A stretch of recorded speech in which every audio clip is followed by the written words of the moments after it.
it's been interesting because the core customers, sometimes you'll get like a DM from them about, I was going through a hard time with my family. My father passed away this holiday season. And the times that I spent at the yard, I was able to feel some peace and community and stuff like that is invaluable, Definitely. And then it takes it to a whole other level besides marketing. Right. Yeah, I love that. I've always said, sorry to interrupt, I just wanted to add, I've always said, like, people, from my mentor, Mike Schott, he would always tell me people relate to stories and people, not things. So that's what we try and focus on, people and stories. Right.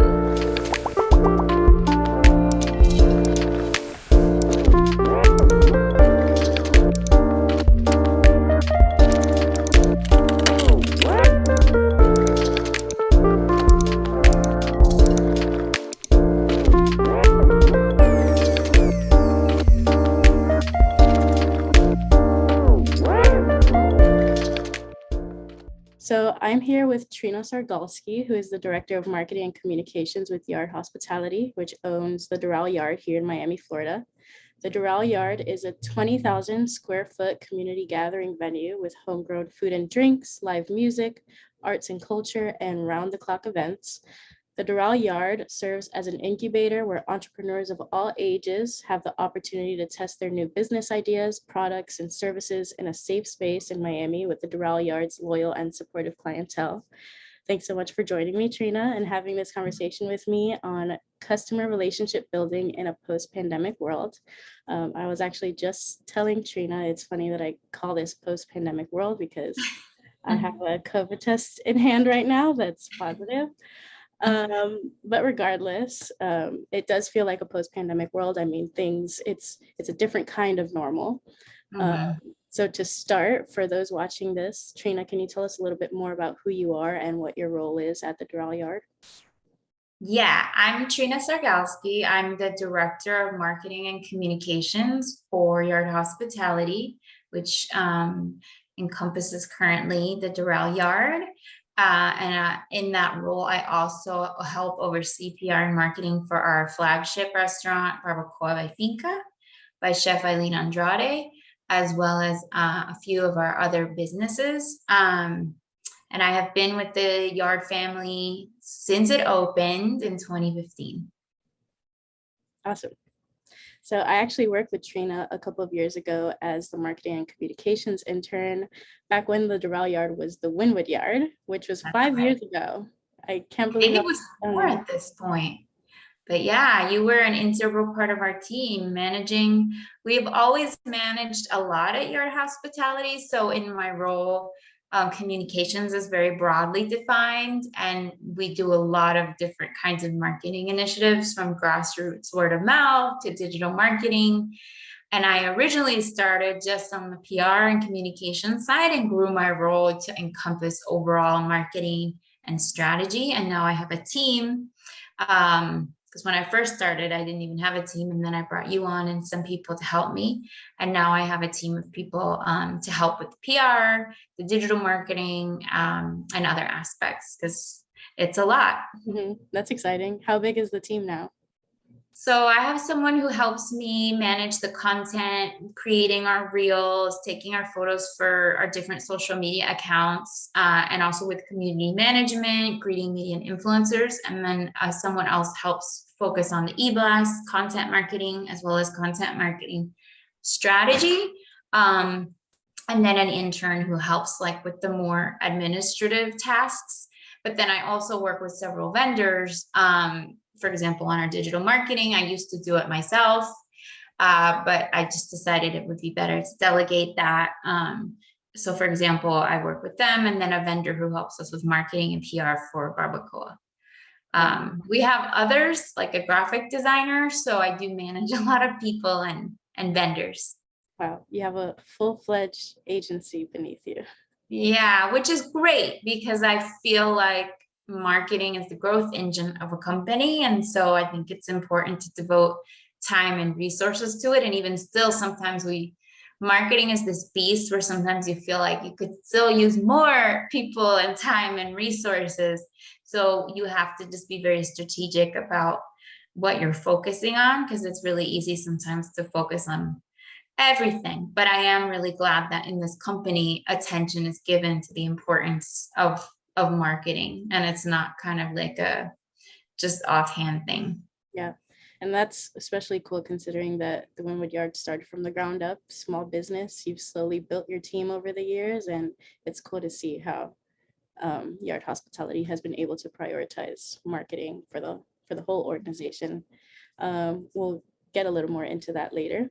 Okay. Where when I was working with the Wynwood Yard, that it was a leader in a lot of the cultural things happening in the arts district, as far as like outdoor events, live music, fitness, sustainability, culinary, and even the ways that a lot of these services were delivered. The Wynwood Yard was essentially primed for a pandemic world and a post-pandemic world, considering that there was outdoor seating and online ordering. They're really on the forefront of a lot of that. Now, consumers are more health conscious than ever, and they're actively looking to support small businesses, and they crave that connection with other people. Mm-hmm. So in retrospect, do you have any reflections on that and the way that the Wynwood Yard was set up and how you guys were able to carry that model through the pandemic? Yeah, well, it's interesting because we were in between yards during the pandemic. So we closed the Wynwood Yard because that land was sold. We were leasing the land, and we had plans to open the Doral Yard in March of 2020. The same week everything closed. So we had to very quickly pivot. At the time, we only had our indoor space open. We always had plans for having that outdoor space, which we have now, but just construction wise, the indoor part was the part that was ready.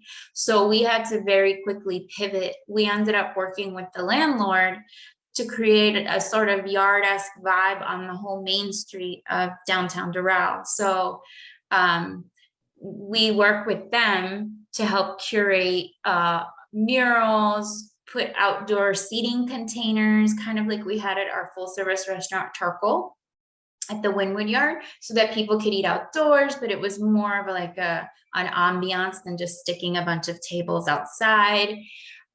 We set up a live music stage outside so that people could safely and comfortably watch socially distanced. And we set up a bunch of picnic tables with the big tent, like people remembered from the Wynwood Yard. And that really hadn't been part of the plan. The plan had been just open inside and then eventually open outside. But people loved it. And to this day, they still wish, they say, oh, are you going to do the pedestrian activation again? Unfortunately, that's not really our call.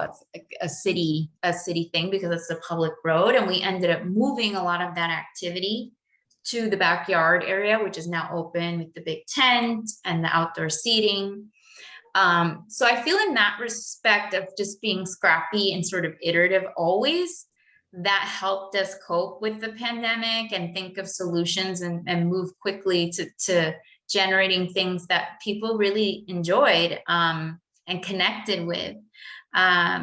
And I think it was a hard time for the business, but it also helped that we've always communicated in a very transparent, open way with the guests, getting feedback from them, responding to the feedback in terms of, things they liked or didn't like about how we were operating under the new circumstances, being very communicative about how we were trying to be safe and healthy. I think all of that really helped us. And then, of course, in addition, we were able to leverage the audience we already had and the following from the Wynwood Yard to sort of have an audience. I think it would have been really hard if we were just a brand new business opening from scratch. I feel like that would have been so hard. But the fact that people knew who we were and we already had, well-established social media and email platforms to communicate to people with, and PR, outlets in which to communicate really helped us kind of stay afloat. Definitely. So how much did, considering that everyone was kind of in the same place in 2020, how much did knowing your Wynwood Yard customer or knowing your Doral customer, who they would have been, and knowing the market, knowing Doral as an area, how much did knowing those factors play a role into remaining agile as a business? Well, we did a lot of research initially just because we didn't want to open in Doral and assume a Doral Yard would be a carbon copy of the Wynwood Yard. I mean, I am from Miami. I grew up in Miami. I grew up in West Kendall. So I know Southwest Miami-Dade is just a completely different animal necessarily than Wynwood. I also know we were probably going to have a really different audience because just from my own friends in Miami, you may have this experience too, Genesis. I have friends who live east of 95. I was like, Doral, I'm not going there. You know, they will not go west of I-95.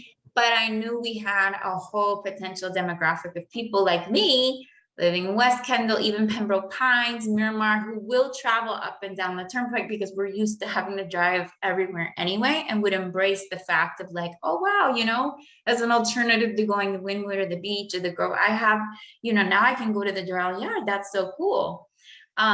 So we did a lot of research in the community in terms of like, we actually did a 4-day stay as a team and visited a selection of local restaurants, gyms, like really just observing what the area had so that we could learn a little bit more about the demographic and like what people wanted. But we also did a lot of learning too once we were open of just, we thought certain things would resonate with people and they didn't. So we had to kind of adjust, for example, our service model. It was much more casual at the Wynwood Yard. And we found that in Doral, there was one segment that embraced that casual style, but another segment who actually kind of wanted more of a full service model. So inside, once we were able to have people inside, we kept the full service model inside with like a server delivering the drinks. People still have to visit the kiosk or order online and to pick up their food, but we're also just always exploring different options based on the feedback we get from guests. Right. So yeah, ultimately, like we had to do a lot of learning about our new audience, even though we did that initial research, because there's nothing like the day-to-day of business and getting that real-time feedback. Right. And like you said, Doral is a whole different monster than Wynwood. Yeah, and I think that's great. I actually feel like we moved at just the right time because I also feel like when the Wynwood Yard was open in Wynwood, it was sort of more novel. There weren't as many spaces with different food trucks and culinary vendors, and now food halls have just blown up in Miami. And so I feel like it would have been a more crowded, competitive space. Whereas in Doral, well, first of all, we're able to work with the landlord and get like an actual dedicated space so we could, you know, create something like a lot more elevated in terms of the construction. Looking back now at the pictures of the Wynwood Yard, I'm like, wow, that furniture really just was crates and plywood cobbled together. Yeah. And now it's like actual furniture by amazing, you know, designers from Ace Prop Studios. And it's just built to last, you know, with a lot of foresight from what we learned about the Wynwood Yard. Because I don't know if you know, Genesis, when we first opened the Wynwood Yard, we didn't have a big tent. So if it rained, everybody just got wet. I remember. Now we know. The retractable one was installed. Yes. No, but even like the one over this stage, it was not retractable, but it wasn't there when we first opened. It was just super open to the sun and the it was super lo-fi. Now we open, you know, with a lot more amenities just built in, anticipating the things that we had learned from before. Yeah. The Wynwood Yard was a backyard. The Doral Yard is like someone's penthouse balcony. Well, I feel like the inside is a lot more elevated. I do feel like the back keeps kind of the Wynwood Yard vibe, but also is a little bit more elevated. And it's just been interesting to see, like also with the kinds of events that resonate. For example, now this is the second year we did gaitas for the holidays, which is a very popular festive Venezuelan holiday tradition. There's like, you know, holiday songs that are sung on the cuatro. I know other cultures have those traditions, like in Puerto Rico, it has another name, but in Venezuela, it's called gaitas. And they're huge and people love them. And even during like the full scale pandemic year in December, people were, you know, like hugging and singing. And we felt like, okay, we're getting our audience and they're like, we're connecting with them. And this would not have been anything we would have ever known if we were not in Doral or would have done, but it just resonated. And so that kind of stuff I think is really important about responding to what the community wants. Mhm.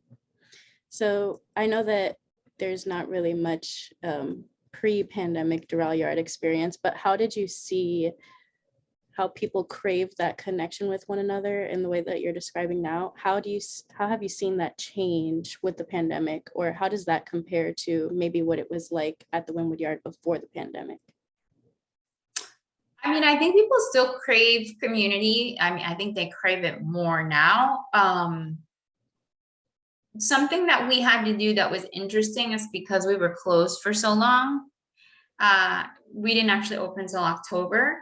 We had to kind of keep engaging with people somehow, some way. So, for example, we did online cooking classes through Delables. I think we did a total of maybe, I don't know, 6 to 9 of those. We ended up producing a Delables digital cookbook that we could sell, and we still sell it, just, you know, as again, another way to connect and give our consumers what they wanted. And it's just interesting because I feel like those classes did so well and people were so excited about them. But now that there's the opportunity to hang out in person, like I think we tried a few, like when things were kind of like transitioning, and we realized like, yes, people are interested, but you know, people just now, they just want to connect in person and they want to be in person. And that's where our, you know, our real strength is. But we were able to leverage that online connection in the meantime while we had to. Mm-hmm. What other ways did, I guess, what you guys do in digital marketing play a role in helping you stay close with everyone? I know when I was with you guys, I did a lot of email marketing and social media. I still use a lot of those examples when I look for new positions. By the way, really proud of all the work that I did with you guys. But how did you guys use digital marketing throughout the pandemic and now after to still keep those customers close to you? I think just continuing to, like, I work with you, and I think I told you, like, I never pay for any kind of digital marketing that I can't learn from as a test. And I'm still proud of you to this day, Genesis, because you figured out how to A/B test and then reach. If you recall, there was like no built-in way to do it. It's called a Dentro now. We still use it, but like that kind of thing, just in terms of us learning from the audience, learning what resonates with them. We kept up our email communications, but we sort of tempered them. You know, there wasn't necessarily something to say every week, you know, so we didn't overdo it. But we did keep up those email communications. And especially once we were able to open in October with our outdoor events, then we were just really able to connect again in a weekly, meaningful way. Another way I think in which we excel is just we're very responsive in our community management. Every review that comes in, someone's looking at it, someone's responding to it. We're sharing it with the team, either positive feedback for a team member or negative feedback just for the team to consider. And again, with our comments, you know, I know people have different approaches, but I just feel like if someone takes the time to leave a comment for your company and talk to you, you should take the time to at least thank them and respond. And that's always been a really important part of engaging with our audience. So I think that has also always helped us to stay connected. And it's cool because I learned about a lot of new influencers, specifically in the Doral area when we first opened. They were posting about us and excited, and it was just fun to engage with them.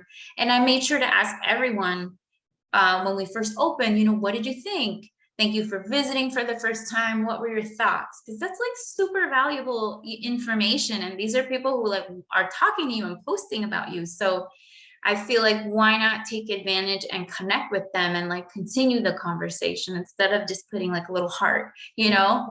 Like that's what we're trying to do, is communicate and connect with people. And if we don't do it online, like I don't understand why we wouldn't, you know, even though it does take more time.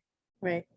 And when you share things like that, like the comments and reviews that people leave with the team, how does everyone else in the organization like being involved in the marketing process? I try to involve everyone in the marketing process. So even our servers and our bartenders know, like, hey, you know, getting a review in Yelp is something really great for our company. And I think they're also really proud when a customer acknowledges them in Yelp or Google Business. I'll share with the team in the WhatsApp once a week, wow, like this person got so many great reviews for us. Like, that's awesome, because then it makes them feel like they're engaged in the process. I also personally try to interact a lot with our, floor team in terms of being at pre-shift sometimes and asking them like, hey, what do you guys know about this event? Do you know all the details of the upcoming soul brunch? I share with them like whatever we're trying to sell tickets to, or what interesting events we have coming up, because they're on the ground a lot of the time talking to the regulars in a way I'm not. And so that's just another way that we can engage and let guests know about things that might interest them. Mm-hmm.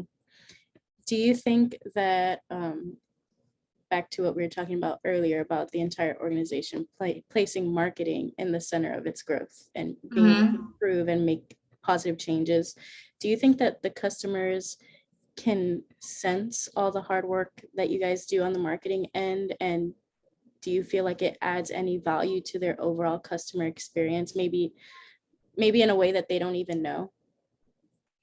I would say I'm not really sure if all the customers know that. And I think that's always like a work in progress, because I think sometimes guests who don't know us as well, if they have maybe like a not so positive experience or something goes wrong, they get really upset.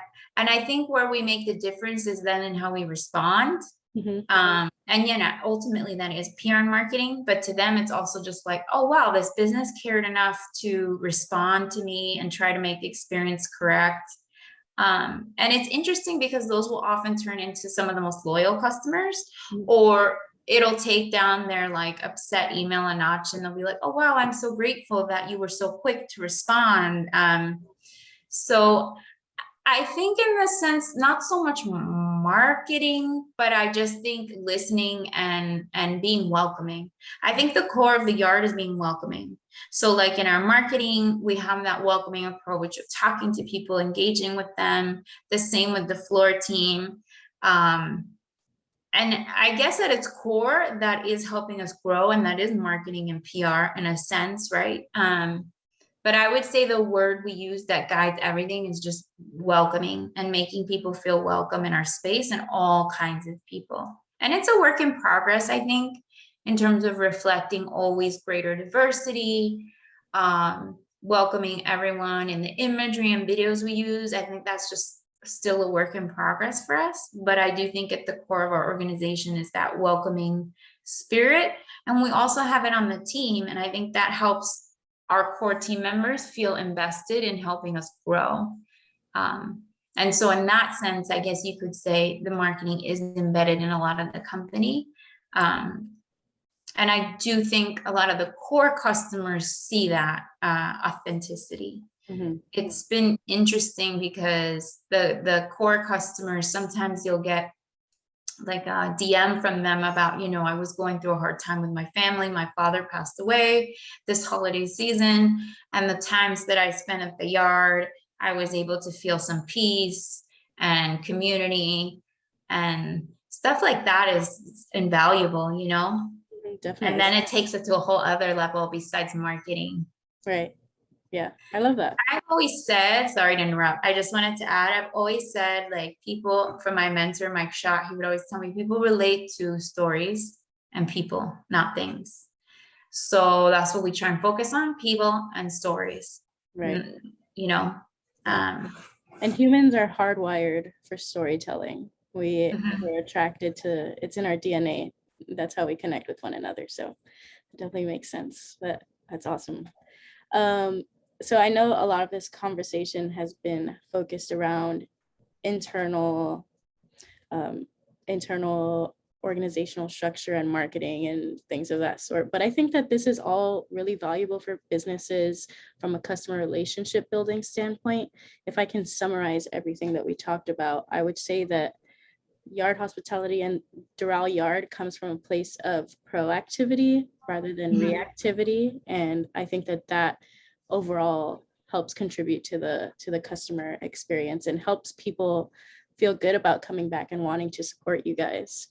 And if I could change the title, I mean, I still can change the title of this conversation from post-pandemic world to crisis management, or I feel like these strategies can be applied to a lot of different things, especially in Miami here, how we face hurricanes, and we have like climate change and Zika. issues. Yeah. Were you there for Zika?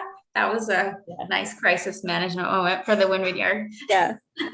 So I feel like a lot of these strategies can be applied to a lot of things here in Miami. So I would say, to end this conversation, for maybe a new business owner or someone with a great idea, what is one piece of advice that you would give to them, that maybe something that helped guide you and the team throughout the pandemic, or now leaving the pandemic?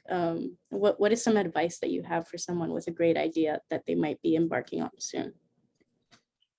I think two things, and if they apply during the pandemic or not.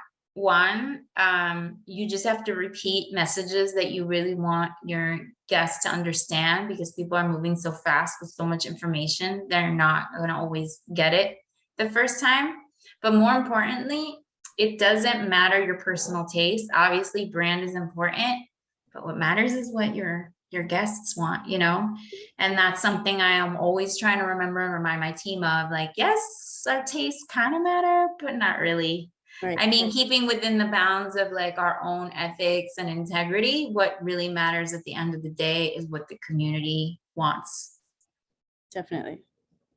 Awesome. Yeah, and that's either pandemic or not pandemic. I think it's always good advice. Of course.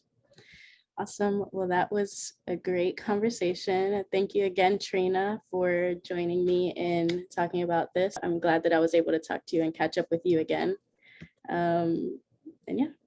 Thanks, Genesis.